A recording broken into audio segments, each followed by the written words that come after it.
कैसे हैं आप सभी? मैं आशा करती हूँ आप सभी लोग स्वस्थ एवं प्रसन्न होंगे। आज हम हमारा पाठ निबंध लेखन को पढ़ेंगे और समझेंगे। तो आइए इस पाठ को प्रारंभ करते हैं। यह है हमारा पाठ 19 निबंध लेखन। किसी दिए गए विषय पर अपने विचारों को लिखना ही निबंध कहलाता है। निबंध में हमेशा शब्द सीमा का ध्यान रखना चाहिए। जितने शब्दों में जो सीमा निर्धारित की जाती है उन्हीं शब्दों में हमें निबंध लिखना चाहिए। निबंध लिखते समय हमें हमेशा इस बात का ध्यान रखना चाहिए कि जितनी भी बातें हम लिख रहे हैं वह विषय से संबंधित हो, अर्थात जिस पर हमें निबंध लिखना हो उससे संबंधित हो। हमें यह ध्यान रखना चाहिए कि कभी भी हमें एक ही बात को बार बार दोहराना नहीं चाहिए। निबंध में हमेशा हमें लिखने की यानी वर्तनी की अशुद्धियों का ध्यान रखना चाहिए। कभी गलती नहीं करनी चाहिए। तो आइए यहाँ पर पहला जो निबंध दिया गया है वह दीपावली पर दिया गया है, इसे पढ़ते हैं।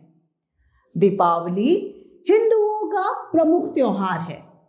इसे प्रकाश यानी लाइट का त्योहार भी कहते हैं। यह प्रत्येक वर्ष अक्टूबर-नवंबर में मनाया जाता है।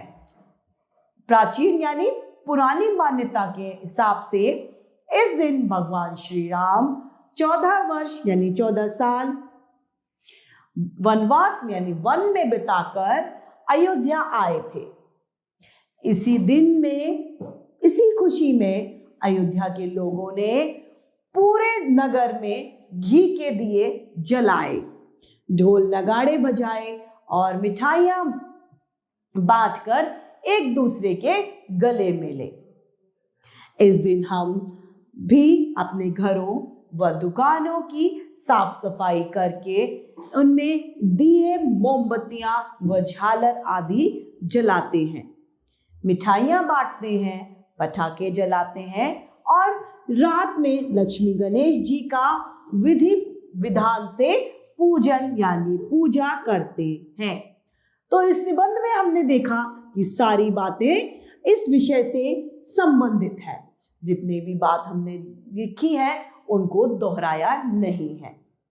अब है हमारा दूसरा निबंध, हमारी कक्षा यानी अवर क्लास।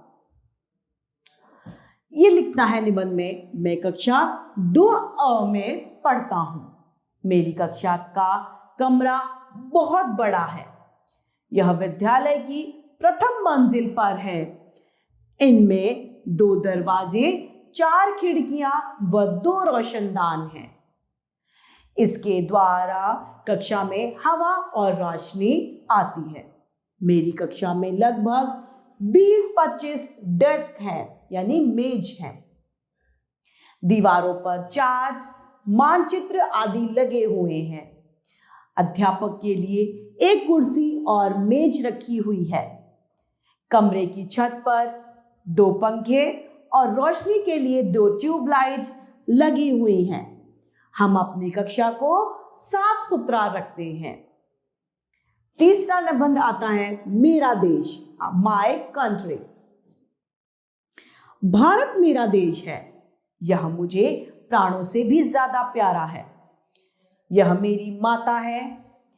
इसके अन्न से मेरा पालन पोषण होता है। भारत एक बहुत ही बड़ा देश है। दक्षिण में हिंद महासागर है, पश्चिम में अरब सागर, पूरब में बंगाल की खाड़ी है, उत्तर में बर्फ से ढका हुआ हिमालय इसका मुकुट है। तो गंगा यमुना नदियां इसके गले की मालाएं हैं। हिमालय पर हरे भरे पेड़ों के वन बहुत ही सुहावने लगते हैं। मेरे देश का एक नाम और है हिंदुस्तान। किसी कवि ने इसकी प्रशंसा में कहा है, सारे जहां से अच्छा हिंदुस्तान हमारा, हम बुलबुले हैं इसके, ये गुलसिता हमारा। तो ये निबंध समाप्त होता है। तो इस तरीके से हमारा ये पाठ समाप्त होता है। मैं आशा करती हूँ आप सभी लोगों को यह पाठ निबंध लेखन भली भांति रूप से समझ में आया होगा। आज के लिए इतना ही, फिर मिलते हैं। धन्यवाद।